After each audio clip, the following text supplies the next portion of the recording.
Sini.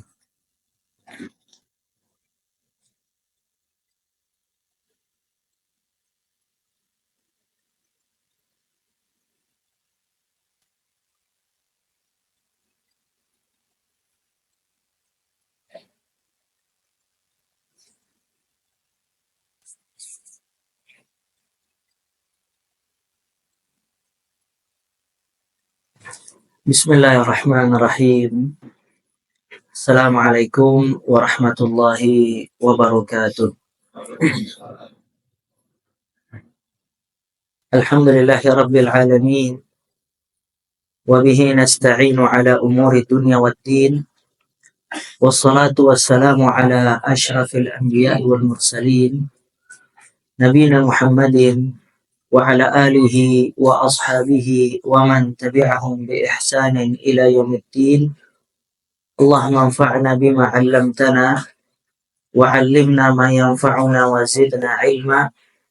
Allahumma rahmataka narju fala takilna ila anfusina tarfata 'ain wa aslih lana syu'unana kullaha la ilaha illa ant. Rabbana taqabbal minna innaka antas sami'ul 'alim wa tub 'alaina innaka antat tawwabur rahim. Rabbi shrah li sadri wa yassir li amri wahlul 'uqdatam min lisani yafqahu qawli thumma amma ba'd. Ya ayyuhal ikhwah rahimani wa rahimakumullahu jami'an. Kita lanjutkan kajian kita, masih membahas kitab Thalathatul Usul, buah karya dari Asy-Syaikh Al-Imam Muhammad ibn Abdul Wahhab rahimahullah rahmatan wasi'ah. Nah. Bismillahirrahmanirrahim. Halaman ke-28, landasan ketiga. Mengenal Nabi Muhammad sallallahu alaihi wasallam. Beliau adalah Muhammad bin Abdullah bin Abdul Muttalib bin Hashim. Hashim adalah kabilah dari suku Quraisy. Quraisy dari bangsa Arab. Dan bangsa Arab adalah anak keturunan Nabi Ismail bin Ibrahim Al-Khalil. Semoga salawat dan salam terlimpah atasnya dan atas Nabi kita. Beliau di antara kewajiban seorang muslim setelah dia mengenal Allah Azza wa Jalla dan dia mengenal agama Islam, yaitu dia mengenal Nabi yang diutus kepadanya, yaitu Nabi Muhammad sallallahu alaihi wasallam. Karena seorang muslim tidak mungkin dia akan mengikuti jejak Nabi sallallahu alaihi wasallam, mencintainya dan berharap berjumpa dengannya, kecuali dengan mempelajari sirahnya, kebiasaannya, serta sunnah-sunnahnya. Oleh karena itu, di antara mempelajari Nabi SAW adalah mempelajari sirah, kehidupan beliau alaihi salatu wassalam. Karena kehidupan beliau memiliki banyak pelajaran, khibrah dan ibrah, pelajaran, fawaid, dan yang lain-lainnya. Semakin seseorang mempelajari sirah Nabi SAW, semakin dia mencintai Nabi Muhammad SAW. Karena beliau sallallahu alaihi wasallam diutus oleh Allah Azza wa Jalla untuk menyebarkan agama Islam. Dan beliau berjuang dalam menyebarkan agama Islam agar umatnya selamat dari api neraka Allah. Dan umatnya selamat di dunia dari semua kesulitan dan kesengsaraan. Nabi Shallallahu Alaihi Wasallam mendapatkan ujian yang sangat besar di dalam berdakwah di jalan Allah Azza wa Jalla. Beliau ketika diutus oleh Allah menjadi seorang nabi dan rasul mendapatkan cacian, ujian, celaan, diasingkan, diisolasi hingga berperang dengan kaumnya sampai Allah Ta'ala memenangkan beliau. Beliau ketika menjadi seorang rasul, maka dua putrinya menjadi janda karena dua putrinya menikahi kedua anak Abu Lahab. Sedangkan Abu Lahab membenci Nabi Muhammad sallallahu alaihi wasallam.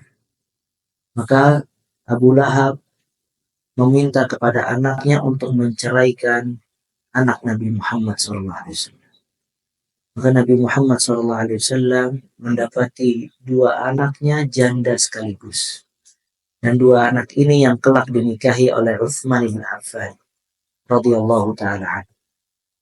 Kemudian kaumnya berusaha untuk mengucilkannya, mencelaknya dengan majnun, orang gila, mencelaknya dengan sahir, tukang sihir, mencelaknya dengan syair, orang yang pintar berbuat syair, dan seterusnya. Bahkan ketika Nabi Muhammad sallallahu alaihi wasallam sujud, salat dan sujud di depan Ka'bah, maka kaumnya menaruh di atas kepalanya jeruan onta. Dan antum bayangkan bagaimana besarnya jeruan onta tersebut. Hingga beliau susah bernafas. Kemudian salah seorang datang membuang jeruan onta tersebut dan berkata kepada orang-orang kufar Quraisy, "Ataqtuluna rajulan, apakah engkau akan membunuh seorang lelaki yang hanya mengatakan Rabbi Allah, Rabb aku adalah Allah Azza wa Jalla." Nabi SAW tidak meminta kepada kaumnya kecuali satu hal. Qulu la ilaha illallah tuflihu. Ucapkanlah kalimat la ilaha illallah. Niscaya kalian akan beruntung. Tapi subhanallah, kaumnya tidak menghendaki untuk mengucapkan kalimat tersebut. Dan terus berbuat syirik. Mempertahankan kesyirikannya dan mempertahankan berhala serta patung-patungnya. Maka Nabi Shallallahu Alaihi Wasallam pernah suatu saat ingin dibunuh oleh kaumnya. Mereka bersepakat ingin memukuli Nabi Shallallahu Alaihi Wasallam.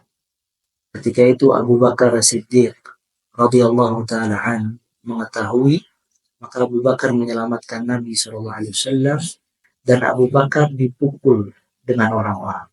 Sampai disebutkan saking banyaknya darah yang bercucuran di wajahnya, tidak terlihat mana mata dan juga mulutnya. Dan Abu Bakar diselamatkan oleh saudara-saudaranya.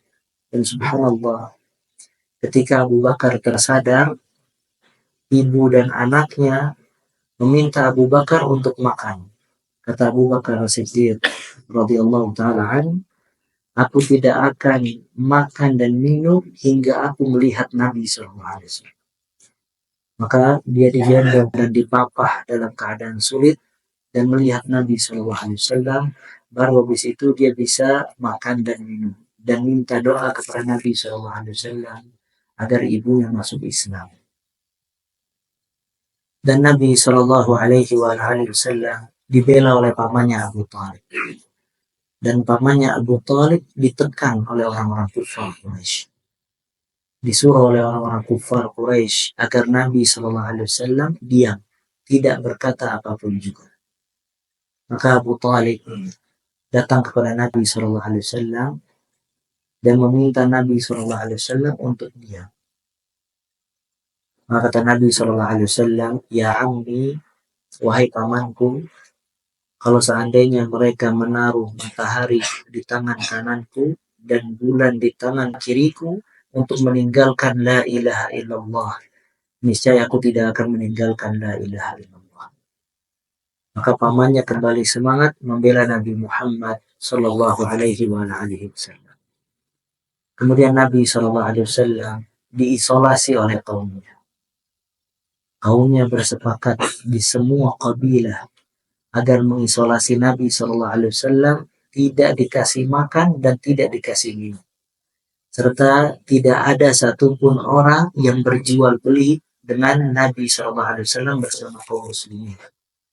Dan subhanallah, sampai disebutkan pada saat itu Nabi SAW memakan dedaunan. Ya, memakan dedaunan. Saking tidak adanya makanan yang bisa dikonsumsi oleh Nabi SAW. Dan subhanallah, lebih berat lagi ujian Nabi SAW. Istrinya Khadijah radhiyallahu taala anha yang membela Nabi sallallahu alaihi wasallam mati-matian, maka wafat di tengah perjuangan Nabi Muhammad sallallahu alaihi wasallam. Pamannya Abu Talib yang membela Nabi sallallahu alaihi wasallam begitu juga wafat di pertengahan perjuangan Nabi Muhammad sallallahu alaihi wasallam. Sampai Allah Ta'ala memerintahkan Nabi hijrah ke kota Al-Madinah. Dan di kota Al-Madinah ada kaum Ansar yang membela Nabi SAW. Kemudian di situ terjadi beberapa peristiwa peperangan yang sangat banyak. Perang Badar, perang Uhud, perang Khandaq, perang Tabuk, dan yang lain-lainnya. Dan Nabi SAW mendapati beberapa sahabatnya gugur di medan perang. Dia mendapati Hamzah ibn Abdul Muttalib radhiyallahu taala an, pamannya yang masuk Islam wafat di tengah perjuangan. Dan dia mendapati Mus'ab ibn Umair, salah seorang sahabat yang berhasil berdakwah di kota Al-Madinah, wafat di tengah perjuangan. Sampai subhanallah, Mus'ab ibn Umair ketika wafat, kain kafannya tidak cukup untuk mengkafani badannya. Kalau ditutup tubuhnya, kakinya terlihat. Dan kalau ditutup kakinya, tubuhnya terlihat. Makanya Sa'ad ibn Abi Waqqas radhiyallahu ta'ala an, beliau mengatakan sebagian kita setelah takluk orang-orang kufar dan kaum muslimin mendapatkan kemenangan yang sangat besar, kata Sa'ad ibn Abi Waqqas radhiyallahu ta'ala an, sebagian kita, yakni sahabat-sahabat, subhanallah, dia wafat dan tidak merasakan nikmatnya ketenangan itu. Sampai mereka ketika perang memakan dedaunan, hingga kalau mereka buang air besar, azzakumullah, seperti kotorannya kotoran kerbau yang hanya keluar dedaunan. Ya, sampai datang Fathu Makkah, penaklukan kota Makkah. Ketika ditaklukkan kota Makkah oleh Nabi SAW dan orang masuk ke dalam Islam berbondong-bondong, Allah Ta'ala berfirman dalam satu surat, namanya surat An-Nasr. Didapatkan juga surat tentang ajalnya Nabi SAW. Idza jaa nasrullahi wal fath wa ra'aita an-nasa yadkhuluna fi dinillahi afwaja fasabbih bihamdi rabbika wastaghfir innahu kana tawwaba. Ketika datang kemenangan dari Allah Azza wa Jal dan penaklukan kota Mekah, wa ra'aita an-nas yadkhuluna fi dinillahi afwaja, engkau akan melihat manusia masuk ke dalam agama Islam berbondong-bondong. Fasabbih bihamdi rabbika wastaghfir. Ketika engkau telah menyaksikan hal tersebut, maka bertasbihlah kepada Rabb kamu dan meminta ampunlah, innahu kana tawwab. Sesungguhnya dia yang maha menerima taubat. Aisyah radhiyallahu taala anha menyebutkan ketika turun surat ini, dan ini surat yang terakhir turun kamil secara utuh, ya, tidak terputus satu surat utuh yang terakhir turun, surat An-Nasr. Aisyah radhiyallahu taala anha mengatakan Nabi SAW senantiasa membaca di dalam sujud dan di dalam rukuknya, subhanakallahumma rabbana wa bihamdika Allahumma ighfir. Yata'awwal al-Quran. Dia mengamalkan Al-Quranul Karim. Maksudnya Nabi SAW selesai perjuangannya. Mekah yang tadinya dikuasai oleh orang-orang kufar Quraisy telah ditaklukkan. Orang-orang yang tadinya kufur telah masuk Islam. Dan semua syariat telah dijelaskan oleh Nabi SAW. Maka ketika selesai semuanya, maka datang ajalnya Nabi Muhammad SAW. Maka setelah dari penaklukan kota Mekah, kemudian dari haji terakhir Nabi SAW, Nabi senantiasa pulang dan mendapatkan penyakit yang sangat berat. Karena sakitnya Nabi SAW seperti dua orang lelaki. Beliau saking panasnya dan demam yang sangat tinggi, kemudian pingsan. Nanti tersadar, kemudian pingsan, dan terus seperti itu. Ya, dan setiap beliau sadar, beliau berkata, apakah manusia telah sholat atau belum? Sampai suatu saat karena lamanya Nabi Muhammad SAW tidak pernah melihat sahabatnya, beliau minta digotong untuk ke masjid dan melihat sahabat-sahabatnya sholat berjamaah. Sampai datangnya terakhir ada kerinduan dari Nabi SAW untuk berjumpa dengan Rabbnya Azza wa Jalla. Karena seseorang ya ikhwah, apabila dia telah berjuang beribadah kepada Allah Azza wa Jalla, dia menghabiskan waktu malam pagi untuk berzikir dan mengingat Allah Subhanahu wa taala, maka ada syauq. Seseorang itu ada kerinduan untuk bertemu kepada Zat yang menciptakan dia. Maka Nabi SAW di akhir-akhir hayatnya sudah ada kerinduan untuk berjumpa dengan Allah Subhanahu wa taala. Sampai sebagian sahabat mengatakan Nabi SAW memilih untuk berjumpa kepada Allah dibandingkan duduk bersama sahabat-sahabatnya. Ya, kemudian beliau pingsan dan tersadar. Kemudian beliau mengangkat tangannya ke atas dan mengatakan Ar-Rafiqul A'la, kepada teman yang maha tinggi yaitu Allah Azza wa Jalla. Dan kemudian beliau menghembuskan nafas terakhirnya. Maka subhanallah ya ikhwah, seseorang kalau dia mempelajari siratul Rasul, sirah Nabi SAW, bagaimana Nabi berjuang untuk umatnya, mengeluarkan dari kegelapan syirik menuju kepada cahaya tauhid, kegelapan bid'ah menuju kepada cahaya sunnah, kegelapan maksiat menuju kepada cahaya ketaatan. Dia mempelajarinya dengan detail dan dia meresapinya dan menghayatinya. Pasti di dalam hatinya ada kecintaan kepada Nabi SAW. Karena perjuangan beliau melebihi perjuangan dari seorang bapak kepada anaknya. Kasih sayang beliau melebihi kasih sayang dari seorang ibu kepada anaknya. Dan beliau tidak menginginkan kecuali umatnya selamat dari api neraka Allah Azza wa Jalla. Dan dengan itu subhanallah, Nabi SAW berkata, wa ana qaratatul haud. Aku menunggu kalian di haud, di telaga. Maka semua umatnya akan berjumpa dengan Nabi SAW di telaga. Cuma subhanallah, di situ ada beberapa orang yang terhalang tidak bisa berjumpa dengan Nabi SAW. Hingga Nabi berkata, ummati, ummati. Itu umatku, itu umatku. Maka dikatakan kepada Nabi SAW, innaka la tadri ma ahdatsu ba'dak. Sesungguhnya engkau tidak tahu apa yang dikerjakan oleh mereka dari perbuatan-perbuatan baru setelah engkau wafat.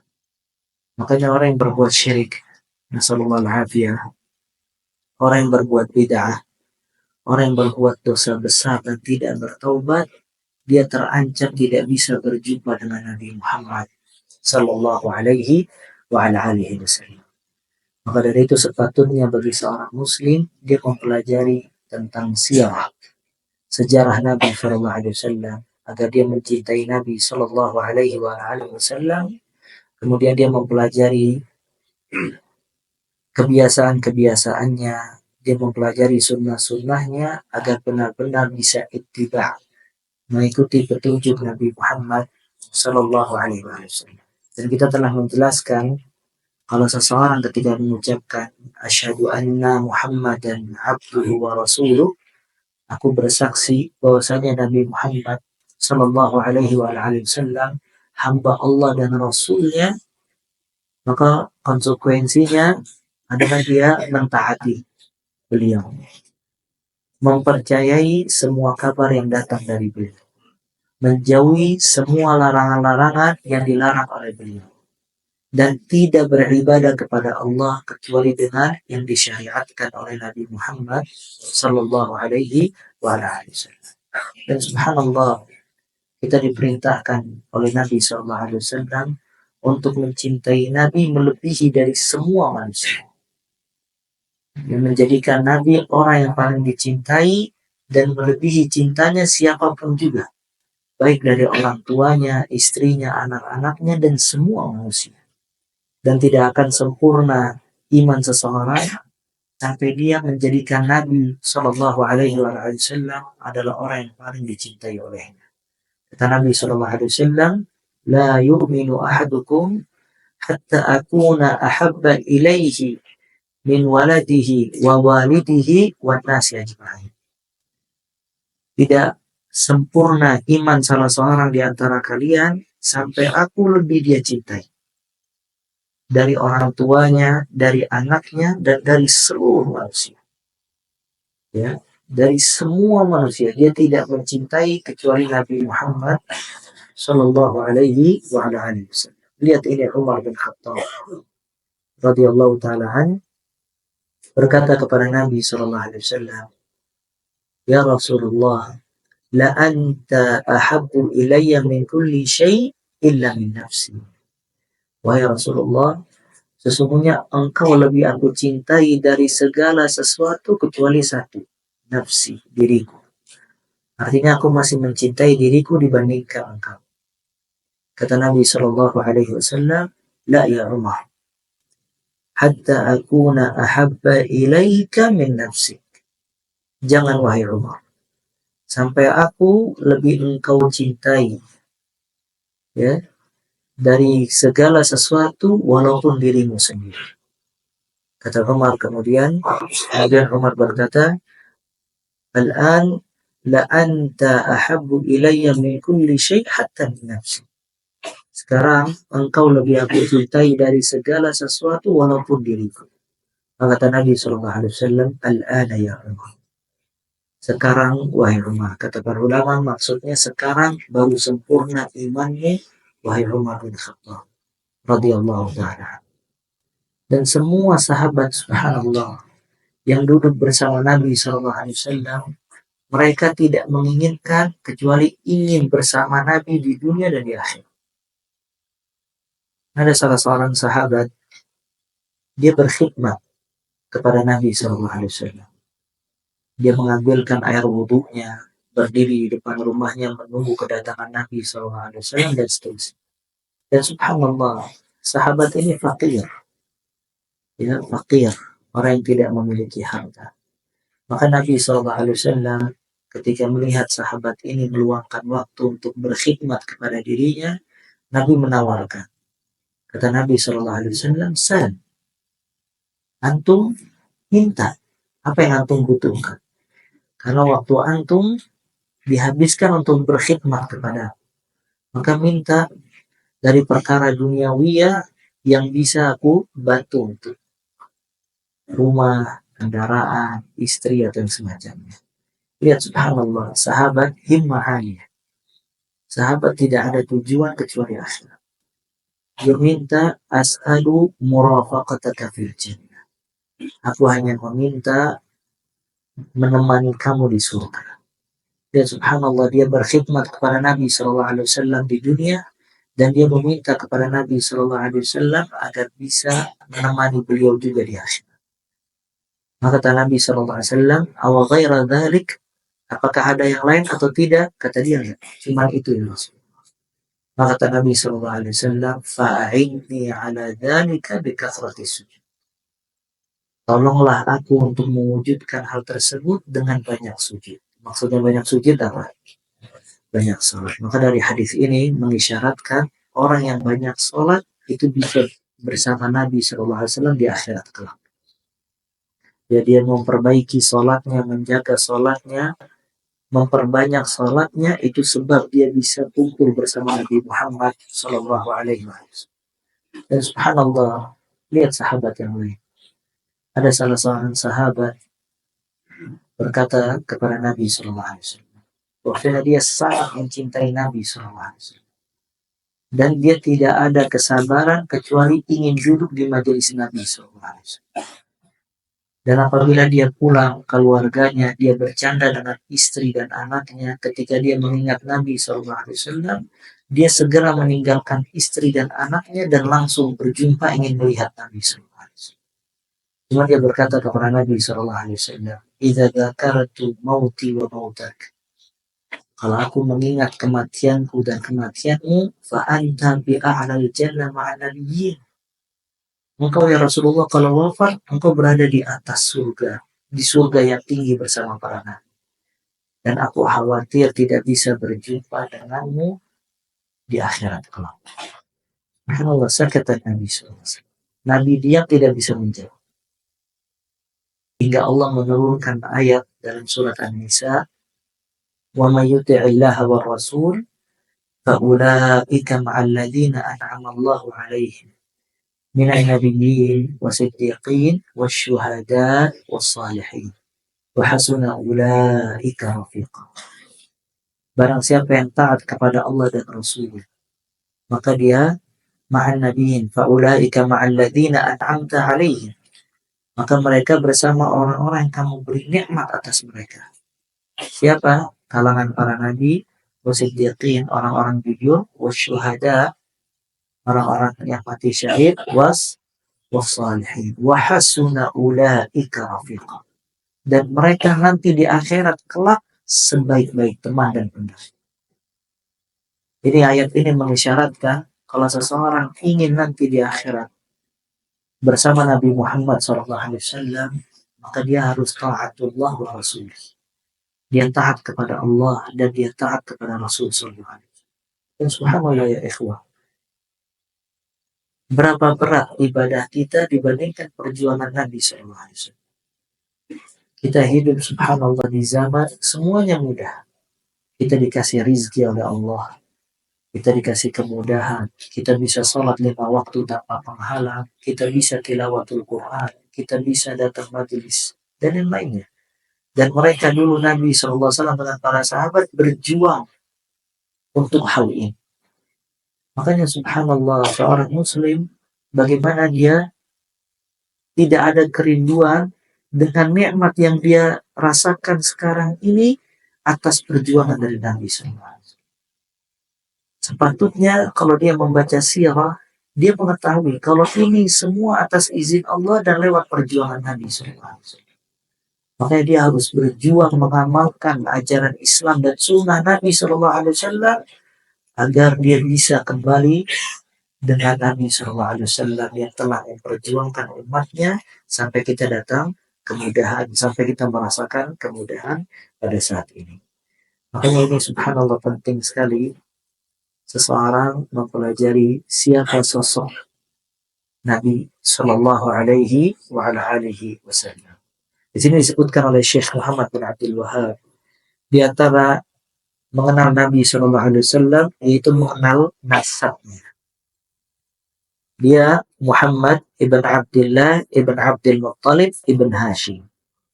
Dan Hashim dari Quraisy dan Quraisy dari Arab dan Arab dari anak keturunan Ismail bin Ibrahim al-Khalil alaihi wa ala nabiyina afdalus salatu wassalam. Nabi Muhammad SAW sebelumnya dikabarkan oleh Isa alaihissalam dengan nama siapa? Ahmad. Nabi Isa memberikan kabar kepada Bani Israel kalau nanti di akhir ada seorang nabi namanya Ahmad.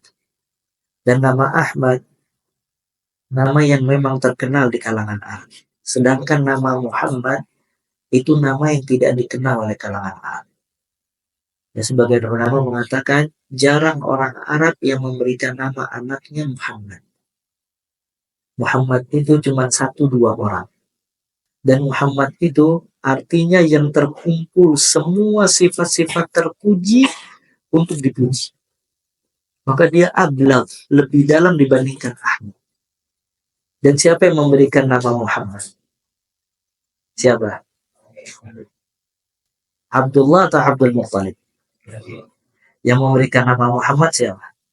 Abdul Muttalib. Ketika lahir Muhammad, maka Abdul Muttalib memberikan nama Muhammad. Ketika ditanya kenapa engkau memberikan nama cucumu Muhammad, la'allahu yuhmad fis sama wa fil ard. Semoga dia ini dipuji di langit dan di bumi. Dan subhanallah, Abdul Muttalib dia tokoh orang Arab. Pemimpin suku Arab Quraisy pada saat itu. Bukan hanya Quraisy ya, Arab di kota Mekah pemimpinnya Abdul Muttalib. Makanya dikisahkan ketika Abraha datang dari mana Abraha? Abraha itu dari mana? Abraha itu Najasyi Ethiopia tapi tinggal di Yaman. Maka Abraha datang ke kota Mekkah ingin menghancurkan Ka'bah, dan terkenal tahun tersebut dinamakan dengan tahun Amul Fil, tahun gajah, karena di situ Abraha membawa pasukan gajah dan ada gajah yang terbesar dinamakan Mahmud. Ya, apa gajahnya? Mahmud. Makanya antum punya nama Mahmud, anak Mahmud apa? Mahmud dipersiapkan untuk menghancurkan Ka'bah. Maka Abraham mencuri onta-onta orang Arab Quraisy. Kemudian dia membangun singgasana. Dan dikatakan singgasananya sekarang ini di pemukiman Mina. Mina yang biasa orang haji, di situ ada singgasananya Abraham. Kemudian dia duduk di singgasananya, dia curi semua onta-onta orang Arab. Maka dia bilang, panggil siapa pemimpin orang Arab suruh berjumpa dengan saya. Maka pemimpinnya pada saat itu Abdul Muttalib. Abdul Muttalib datang, subhanallah. Disebutkan Abdul Muttalib Dzu Haibah.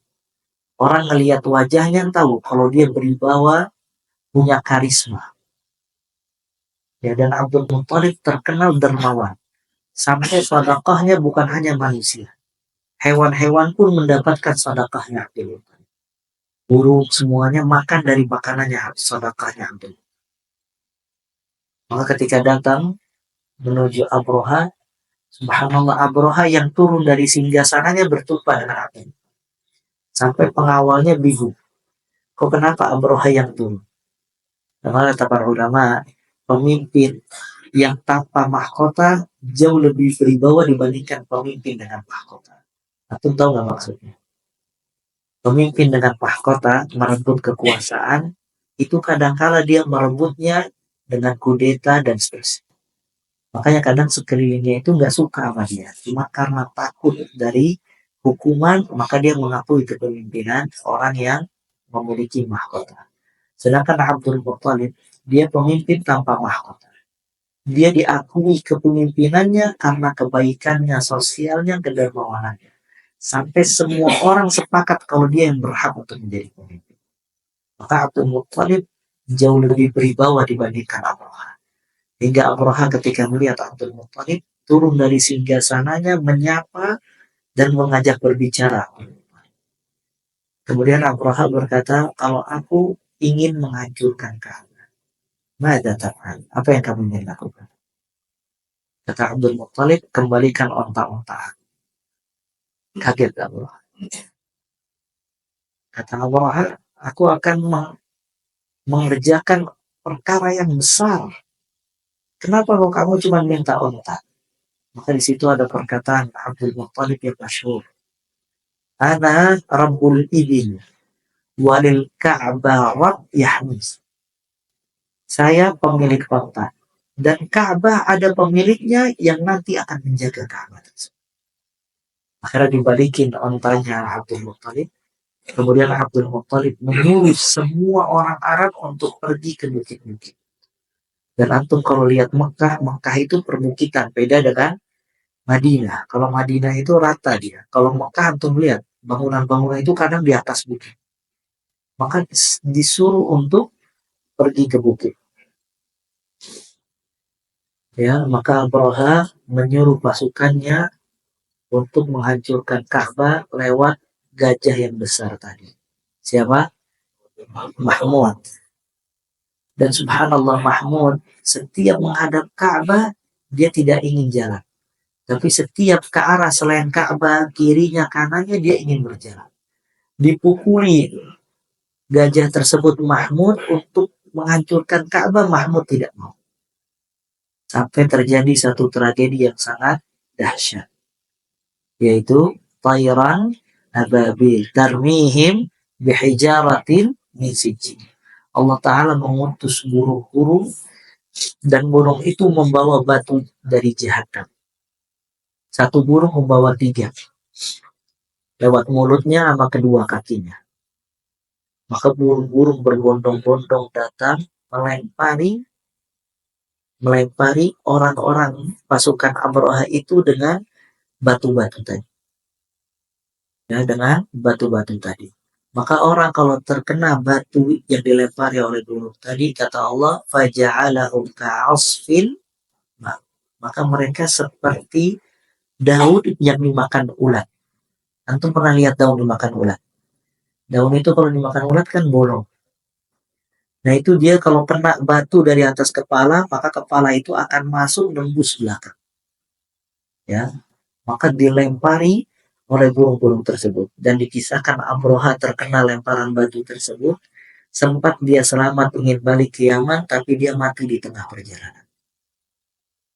Dari situ, maka tragedi itu menyebar luas ke penjuru dunia. Ya, kabarnya. Kalau ada tragedi feel it. Dan dari situ semua orang-orang menghormati bangsa Arab. Ya, karena tragedi ini. Dan Allah mengabadikan di dalam Al-Quran di ila fi Quraisy. Ila fihim rihlatash syita'i was-sayf. Ya. Orang Quraisy itu punya kebiasaan dia berdagang di musim panas dan di musim dingin. Setiap dia musim panas ke satu negara, semua orang membicarakan. Kamu kaum yang terjadi di negara kamu burung ababil dan seterusnya. Dihormati bangsa. Kalau di musim dingin dia ke negara yang lain, dapat cerita lagi. Ya. Maka kata Allah, untuk orang Arab ini bersyukur, فَلْيَعْبُدُوا رَبَّ هَذَا الْبَيْتِ, maka sembah Rabb bait ini yang telah menyelamatkan kamu dari Allah. Alladzi at'amahum min ju'in wa amanahum min khawf. Makanya subhanallah ya ikhwah. Para ulama menyebutkan bangsa yang paling terbaik bangsa Arab. Oleh karena itu Nabi SAW diutus dari bangsa Arab. Jenis manusia bangsa itu yang paling terbaik bangsa Arab. Dan yang paling terbaik dari bangsa Arab itu Quraisy. Dan yang paling terbaik dari Quraisy itu Bani Hashim. Dan yang paling terbaik dari Bani Hashim itu keluarga Abdul Muttalib. Dan anak keturunan Abdul Muttalib, anak-anak Abdul Muttalib yang paling terbaik Abdullah. Dan anak Abdullah yang paling terbaik adalah Nabi Muhammad Sallallahu Alaihi Wasallam. Maka Nabi Sallallahu Alaihi Wasallam paling terbaik nasabnya, paling terbaik keluarganya, paling terbaik riwayat orang-orang dari setiap keluarga. Oleh karena itu bangsa Arab Quraisy tidak bisa mencela Nabi dari sisi. Kenapa? Karena Nabi semua kalau jalurnya ke atas itu baik. Ya. Bapaknya Abdullah, maka dikatakan oleh Nabi Muhammad SAW, Ana ibnu Zabihin. Aku anak dari orang yang ingin disembelih, atau aku anak dari dua orang yang ingin disembelih. Siapa? Abdullah dan Ismail. Abdullah itu bapaknya dia yang dekat langsung, sedangkan Ismail itu bapaknya Nabi Muhammad SAW yang jaraknya jauh. Karena suku Quraisy itu kalau ditarik ke atas, Arabnya dari Ismail. Sedangkan Arab ini terbagi menjadi dua. Ada Arab Musta'rabah, ada Arab Qahtan. Arab Qahtan itu asli orang Arab yang hampir sejarahnya tidak terdeteksi. Yaitu Arab-Arab yang zaman dahulu, zaman Nabi Nuh alaihissalam dan setelahnya. Sedangkan Arab yang satu, Ismail alaihissalam, itu Arab Musta'rabah. Dia aslinya bukan Arab, cuman menjadi Arab karena berbicara bahasa Arab. Nah maka Ismail ini Arab Musta'rabah. Dan Nabi Muhammad SAW Arabnya itu ketemu dari turunannya Ismail. Maka Nabi SAW anak dari dua orang yang ingin disembelih. Yang pertama Abdullah, ingin disembelih oleh Abdul Muttalib karena tragedi Zamzam. Sampai Abdul Muttalib bernazar kalau dia bermimpi ada Zamzam. Kalau misalnya memang benar Zam-Zam ketemu, maka aku akan menyembelih anak terbaik. Maka anak terbaiknya siapa? Abdullah. Cuma orang-orang mengajak musyawarah Abdul Muttalib hingga menggantinya dengan onta-onta. Ya, diganti dengan sekian onta. Dan Ismail alaihissalam akan disembelih oleh siapa? Ibrahim. Ya, kata Ibrahim alaihissalam, inni araful manam anni adbahuk fanzur madza tara. Aku melihat di dalam tidur, aku menyembelih kamu wahai Ismail. Fanzur madza tara. Maka lihatlah bagaimana pendapat. Kata Ismail, ya abati fa'al ma tu'mar. Wahai bapakku, kerjakanlah apa yang diperintahkan oleh Allah. Satajibu insyaallah minas sabirin. Maka engkau akan menemukan aku termasuk dari orang-orang yang sabar. Ya, maka subhanallah, Nabi SAW dari dua orang yang ingin disembelih. Dan Nabi SAW wulida yatiman.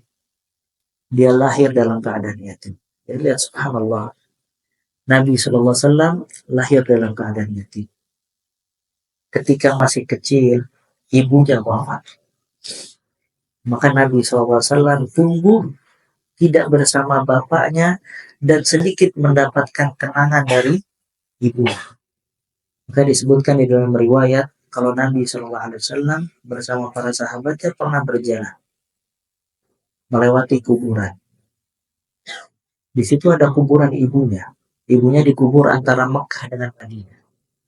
Maka Nabi SAW meminta izin kepada Allah untuk mendoakan ibunya, dan dikasih izin oleh Allah SWT. Karena ibunya wafat tidak dalam keadaan muslim.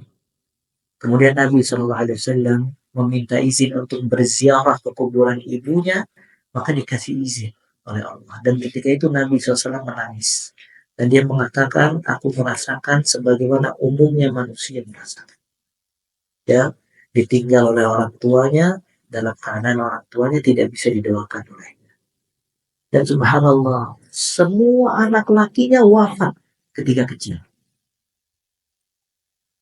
Ya, Qasim, Ibrahim, Abdullah. Semuanya wafat ketika Nabi SAW kecil. Semua anak perempuannya wafat ketika beliau masih hidup, kecuali satu. Siapa? Fatimah. Semuanya wafat. Antum lihat ya, bagaimana sulitnya cobaan Allah kepada Nabi SAW. Kalau misalnya orang tua wafat terlebih dahulu sebelum anak, si anak, ya subhanallah masih ada harapan hidup panjang. Tapi kalau orang tua mendapati anak-anaknya wafat terlebih dahulu, maka nggak ada harapan dia bisa memikirkan anaknya ke depan. Dan Nabi SAW semua anaknya wafat. Anak laki-lakinya wafat ketika dia masih hidup. Anak perempuannya wafat ketika dia masih hidup kecuali Fatimah. Dan Nabi SAW berkata kepada Fatimah, kalau engkau akan yang menyusulku terlebih dahulu setelah wafat. Ya. Dan semua tadi anak laki-laki wafat dan bapak ibunya, dia lahir dalam keadaan yatim dan ibunya wafat ketika dia masih kecil. Ya. Dan ini perjuangan Nabi Muhammad Sallallahu Alaihi Wasallam. Tafadhal dilanjutkan lagi sedikit lagi. Beliau Shallallahu Alaihi Wasallam berusia 63 tahun.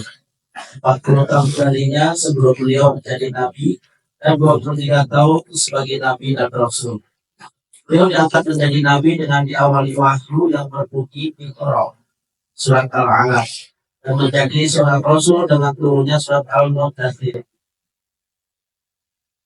Negerinya adalah Mekah, kemudian hijrah ke Madinah.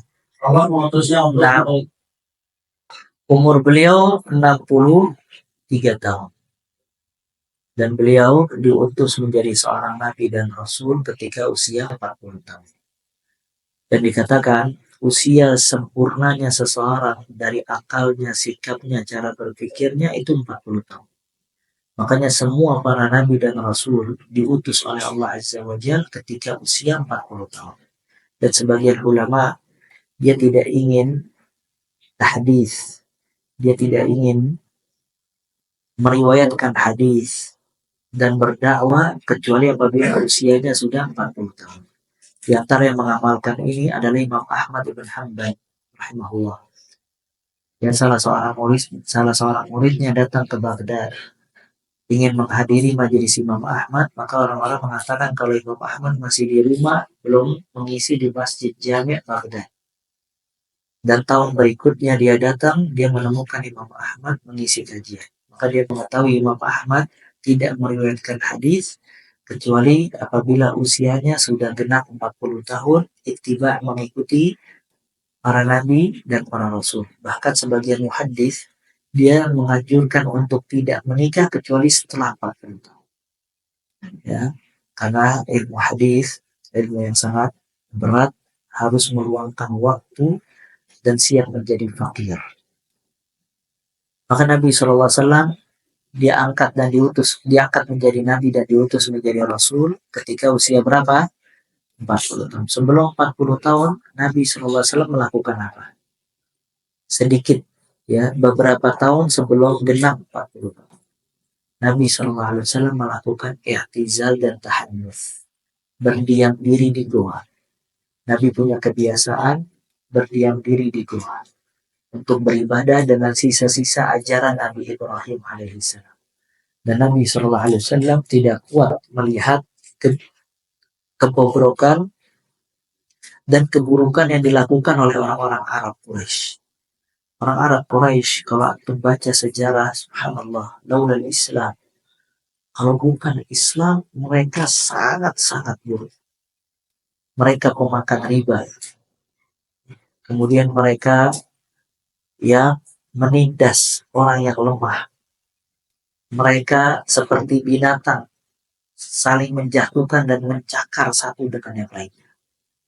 Sampai mereka memiliki adat yang sangat buruk. Di antaranya, satu wanita itu bisa dinikahkan 10 orang. Dan kalau wanita itu hamil, nanti wanita itu yang menentukan siapa yang berhak untuk menjadi bapak. Dan mereka punya kebiasaan menguburkan anak perempuan hidup-hidup. Dan perempuan itu tidak dikasih waris dan tidak mewariskan. Dan perempuan itu apabila nikah tidak diberikan mahar. Dan terus dari keburukan-keburukan orang Arab jahiliyah. Dan mereka penyembah patung. Sampai disebutkan kalau misalnya salah seorang di mereka nggak ada patung, mereka membuat tumpukan gunung, kemudian nanti di atasnya dikasih sesuatu, dia tawaf di tumpukan gunung tersebut. Sebagian mereka membuat patung dari makanan. Kalau mereka lapar, maka patungnya dimakan sedikit demi sedikit sampai habis. Ya, dan mereka orang yang percaya kepada dukun. Ya, perdukunan dan tukang sihir. Ya, perdukunan dan tukang sihir. Dan semua keburukan-keburukan yang baik. Sampai datang Islam, kemudian dihapus semua keburukan-keburukan tersebut. Ya, Syekh Muhammad bin Abdul Wahab rahimahullah memiliki kitab judulnya Al-Masail Al-Jahiliyah. Masalah-masalah jahiliyah, kebiasaan-kebiasaan jahiliyah yang dihilangkan oleh Nabi Muhammad SAW. Maka ketika Nabi SAW tidak kuat, maka Nabi menyendiri. Maka di sini menunjukkan kalau seseorang ingin selamat dari fitnah, dia menjauhkan dari semua keburukan dan dia menyendiri beribadah kepada Allah. Sampai datang tragedi apa? Tragedi Jibril alaihissalam memberikan wahyu, yaitu surat Al-Alaq, Iqra bismi rabbikal ladzi khalaq, dan seterusnya. Maka ketika 40 tahun beliau menjadi seorang nabi, kemudian menjadi seorang rasul. Dan nabi rasul ada perbedaan. Ya, nanti kita jelaskan pekan depan bismillah. Ya, kemudian setelah menjadi seorang rasul, beliau berdakwah 13 tahun di kota Makkah. Ya, dan beliau menghabiskan 10 tahun dakwah apa? Tauhid dan melarang dari syirik.